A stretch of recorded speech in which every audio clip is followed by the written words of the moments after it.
आत्मन, सहज योग में आज गुरु अर्जुन देव जी का एक शब्द लेने जा रहे हैं। गुरु अर्जुन देव जी का जन्म 1563 ईस्वी में हुआ और 1606 ईस्वी तक गुरु अर्जुन देव जी ने अद्भुत शब्द गाए हैं। गुरु ग्रंथ साहब जैसे महान ग्रंथ का उन्होंने संकलन किया। एक एक शब्द साधना और समाधि के गहरे सूत्रों से भरपूर हैं। सुनो क्या कहते हैं। जीवत जीवत जीवत रहो। अद्भुत बात कह रहे हैं। कहते हैं कि ज़िंदगी जीने का दो सलीका है।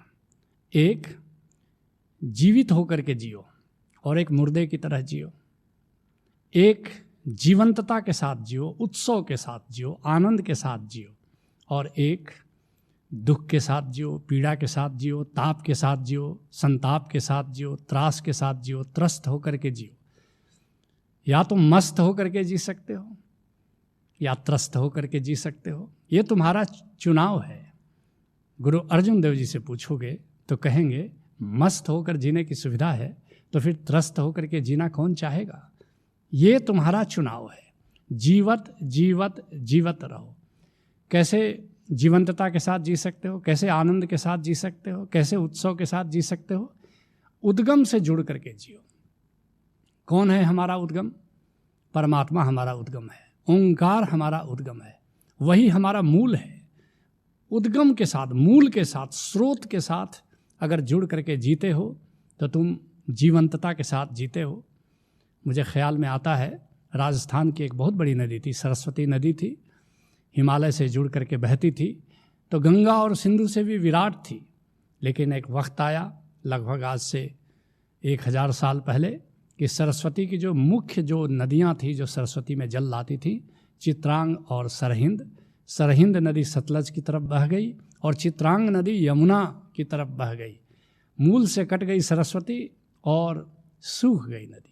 ऐसे ही जब हम भी मूल से कट जाते हैं, उद्गम से कट जाते हैं, स्रोत से कट जाते हैं, तो हमारी ज़िंदगी भी एक सूखी नदी बन जाती है। तो पहली बात कि उद्गम से जुड़ते हुए जियो और एक प्यार भरी ज़िंदगी जियो। और किससे प्यार करना है? शुरुआत तुम इश्क मजाजी से कर सकते हो, लौकिक प्रेम से कर सकते हो, लेकिन अंततः गुरु के प्रेम में पड़ना है और गुरु से भी पार जाना है। गोविंद के प्रेम में पड़ना है। सुनो इसको एक नए अंदाज में सुनो। तेरे प्यार की किरण से रोशन है ज़िंदगी। परमात्मा के लिए निवेदन है कि हे गोविंद, तेरे प्यार से हमारी ज़िंदगी रोशन रहे। तेरे गीत के सुरों से सिमरन है ज़िंदगी। जब से बताया तुमने करते हो प्यार मुझको। याद रखना, परमात्मा तो प्यार करता है, लेकिन कभी कभी तुमको इस बात की फीलिंग हो जाती है, एहसास हो जाता है कि हम ही नहीं गोविंद को प्यार करते, गोविंद भी हमें प्यार करता है। तब से हुई अचानक बचपन है ज़िंदगी। पतझड़ के बाद मौसम करवट बदल रहा है। देखा है तुमने जब से मधुबन है ज़िंदगी। वे याद आए ऐसे ज्यों उमड़ती घटाएं। बरसात हो रही है, सावन है ज़िंदगी। है प्यार एक पूजा और कोई दूसरी पूजा नहीं है। याद रखना, है प्यार एक पूजा। जाना है मैंने तुमसे, मैं जी रहा हूँ ऐसे तपोवन है ज़िंदगी। मुर्शिद का है करिश्मा, दुनिया है मेरे पीछे। भौरे मचल रहे हैं, गुलशन है ज़िंदगी। जब प्यार में पड़ जाते हो गोविंद के तो सारा जीवन उत्सव बन जाता है। कहते हैं गुरु अर्जुन देव जी, सांच पदारथ गुरुमुख लहाहु। ये जीवित होकर के जीने का सलीका कैसे आएगा? शुरुआत कहाँ से करोगे? सूत्र दे रहे हैं, साधना के गहनतम सूत्र दे रहे हैं। पहला कदम क्या होगा तुम्हारा? सांच पदारथ गुरुमुख लहाहु। गुरुमुख हो जाओ, सदशिष्य हो जाओ, किसी गुरु से जुड़ जाओ, किसी कामिल मुर्शिद से जुड़ जाओ, किसी कामिल मुर्शिद के चरणों से जुड़ जाओ, किसी कामिल मुर्शिद के चरणों की छाँव में बैठ जाओ। और फिर क्या करो? दूसरा कदम फिर क्या होगा? सांच पदारथ लो। सांच पदार्थ, सार शब्द क्या है? ओंकार है। ये सांच पदार्थ है। बाकी दुनिया के जितने पदार्थ दिखते हैं सब ओंकार के ही, तुम कह सकते हो कि उसकी ही अभिव्यक्तियां हैं। चाहे पहाड़ हो कि निर्झर हो, कि आसमान हो कि धरती हो, सब ओंकार की अभिव्यक्तियां हैं। असली उसके भीतर सत्य पदार्थ जो है वो ओंकार ही है। जैसे सोने के आभूषण बनते हैं, नाना प्रकार के आभूषण बनते हैं, लेकिन तत्व पदार्थ उसमें क्या है? स्वर्ण है। ऐसे ही तुम सृष्टि में जो भी तुम देखते हो, इसमें तात्विक रूप से केवल गोविंद है, केवल सार शब्द है, केवल ओंकार है, जिसके लिए कबीर साहब कहते हैं हरिजन मिले तो हरि मिले। सीधे परमात्मा को तुम चाहो खोज लेना, नहीं खोज पाओगे, बल्कि परमात्मा को खोजने चलते हो और परमात्मा की कृपा होती है तो कोई कामिल मुर्शिद तुम्हारे जीवन में आ जाता है। उसी को इशारा कर रहे हैं कबीर साहब, हरिजन मिले तो हरि मिले। अगर हरि का जन मिल जाए, कोई संत मिल जाए, तो उसके पीछे गोविंद मिल जाता है। मन पाया विश्वास, और फिर मन को भरोसा होना शुरू होता है कि एक ऐसा संत मिल गया है मुझे, अब मुझे गोविंद भी मिल जाएगा। हरिजन हरि का रूप है, संत गोविंद का रूप होता है, गुरु गोविंद का ही रूप होता है। ज्यों फूलन महिबास, जैसे फूलों में सुगंध होती है, ऐसे ही संत में गोविंद की सुगंध होती है। कहते हैं गुरु अर्जुन देव जी, प्रभ का भाणा सति कर सहु। अब तीसरे कदम की बात हो रही है। पहला कदम था गुरु से मिलो, दूसरा कदम था गुरु से गोविंद को जानो, और एक बार गोविंद को जान लो तो बस जाही विधि राखे राम ताही विधि रहिए। एक आशा राम जी से दूजी आशा छोड़ दे, एक नाता राम जी से दूजा नाता तोड़ दे। धन्यवाद निर्विवाद राम राम कहिए, जाही विधि राखे राम ताही विधि रहिए। ये तथाता घटित हो जाना चाहिए, राजी हो जाओ परमात्मा के साथ, जिसके लिए गुरु नानक देव जी कहते हैं, हुक्मी हुक्म चलाए राह नानक बिगसे बेपरवाह।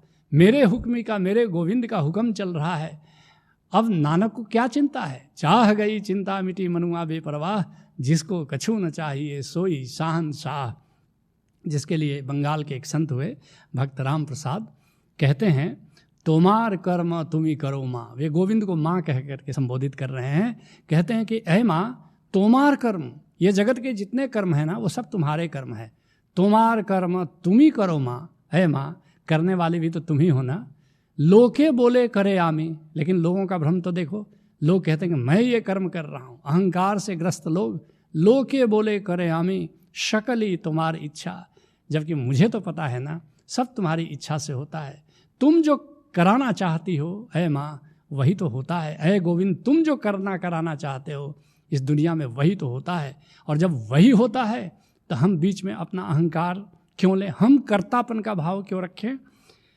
इसको एक नए अंदाज में सुनो। जिंदगी भर का तजुर्बा चंद लफ्ज़ों में कहो, क्या बेवजह है सारी चिंता, जो हुआ अच्छा हुआ। बस इस भाव में जीना शुरू करो। जिंदगी भर का तजुर्बा चंद लफ्ज़ों में कहूँ, थोड़े से शब्दों में जिंदगी भर का मेरा अनुभव सुनो। जिंदगी भर का तजुर्बा चंद लफ्ज़ों में कहूँ, बेवजह है सारी चिंता, जो हुआ अच्छा हुआ। इस भाव दशा में जीना शुरू करो, ये तीसरी बात है। और फिर क्या करना है, एक एक सूत्र आगे तुम्हें बढ़ाते चले जा रहे हैं गुरु अर्जुन देव जी। क्या कहते हैं, राम रसायन नित उठ पियो। सवेरे उठो तो पहली याद राम की आनी चाहिए, पहली याद आनी चाहिए जो कीर्तन चल रहा है, जो अमृत वाणी बरस रही है, जो ओंकार का दिव्य संगीत गूंज रहा है, उसकी याद पहली आनी चाहिए। मगर याद रखना, सवेरे उठने पर पहली याद उसी चीज़ की आती है, रात सोते समय जिसकी याद करके तुम सोते हो। अगर चाहते हो कि सवेरा उठने पर पहली याद गोविंद की आए, तो सोते समय गोविंद की याद के साथ सो जाओ, और फिर देखोगे कि सुबह उठते ही उसकी याद आती है। और उसकी याद से अगर जागरण शुरू हो जाए तो समझना ओंकार सिद्धि मिल गई तुमको, ओंकार सिद्ध हुआ, परमात्मा सिद्ध हो गया। बड़ी प्यारी बात कहते हैं, राम रसायन नित उठ पियो। ये राम रसायन क्या है, वो अमृत रस है। अमृत रस हरि कीर्तनों को बिरला पीवे। कोई बिरला व्यक्ति ही उसको पीते हुए जीता है। जिसके लिए कबीर साहब कहते हैं, रस गगन गुफा में अजर झरे। वह जो अजर रस है मेरे भीतर की गगन की गुफा में झर रहा है, मेरे भीतर निराकार की गुफा में वो झर रहा है। बिन बाजा झनकार उठे जह, समझ परे जब ध्यान धरे। बिना बाजा के वहाँ एक झनकार हो रही है, एक बांसुरी बज रही है, एक पायल बज रही है, लेकिन समझ ही परे जब ध्यान धरे। जब ध्यान उधर ले जाओगे तब बात समझ में आएगी। गुरु अर्जुन देव जी कहते हैं, हरि हरि हरि हरि रसना कहो। कहते हैं अपनी जिह्वा को कि चर्चा करो तो राम की करो, सुनो तो राम को सुनो, देखो तो राम को देखो, सुमिरन करो तो राम के सुमिरन में जियो। और एक बात याद रखना, जिसकी याद में तुम जीते हो उसी की चर्चा भी करते हो, और ठीक उल्टा भी हो सकता है। इसलिए जिसकी तुम चर्चा करते हुए ज़िंदगी को जियोगे, उसी की याद में भी भीने भीने रहोगे। कबीर साहब इसी बात को कहते हैं, जा घट प्रेम नर प्रीत रस, पुनि रसना नहीं नाम। जिस घट में, जिस मनुष्य के जीवन में न तो प्रेम है और न जिह्वा पर गोविंद का नाम है, ते नर या संसार में उपजे मरी बेकाम। व्यर्थ उनका जीवन है, बेकार उनका जन्म है, बेकार उनकी मृत्यु है। अगर चाहते हो कि तुम्हारा जीवन सार्थक हो जाए तो राम के प्रति प्रेम करो, राम को जानो, उसके प्रेम में पढ़ो। कहते हैं गुरु अर्जुन देव जी, कलयुग मही एक नाम उधार। इस कलयुग में जहाँ तर्क से लोग जीते हैं, जहाँ इंटेलेक्चुअली लोग जीते हैं, यहाँ पर जब तक कोई अनुभव ना हो जाए, मन भरोसा करने को राजी नहीं होता। और नाम का अनुभव, ओंकार का अनुभव एक ऐसा अनुभव है जो देख पाते हो, उसको फील कर पाते हो, उसको अनुभव कर पाते हो और मन राजी हो जाता है। मन का स्वभाव है, केवल तर्क से राजी नहीं होता। जब कोई चीज़ अनुभव में आ जाए, देखे बिन न हो ही प्रतीति और बिन प्रतीति हो ही नहीं प्रीति, ऐसा गोस्वामी तुलसीदास जी कहते हैं। जब तुम देख लेते हो परमात्मा को, जब सुन लेते हो परमात्मा को, तो मन भी राजी हो जाता है। इसलिए ये बुद्धि का युग है, यहाँ तर्क का युग है। इसलिए कोई अनुभव पद मिल जाए, कोई अनुभव का आधार मिल जाए, तो फिर मन राजी हो जाता है। कलयुग में ही एक नाम उद्धार, याद रखना, नाम उद्धारक भी है और नाम आधार भी है। जिसके लिए कबीर साहब कहते हैं, नाम लिया जिन सब लिया, सकल वेद का भेद, बिना नाम नरके परा पढ़ता चारों वेद। जिसने नाम ले लिया, नाम को जान लिया, वो चारों वेदों के सार को उसने जान लिया। कहते हैं, कलयुग मही एक नाम उधार, नानक बोले ब्रह्म विचार।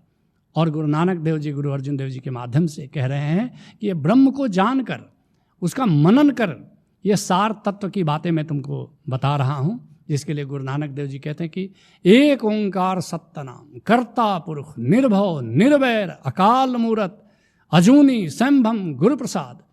वह ओंकार सत्य नाम है, वही मूल बात है। और मिलता कैसे है?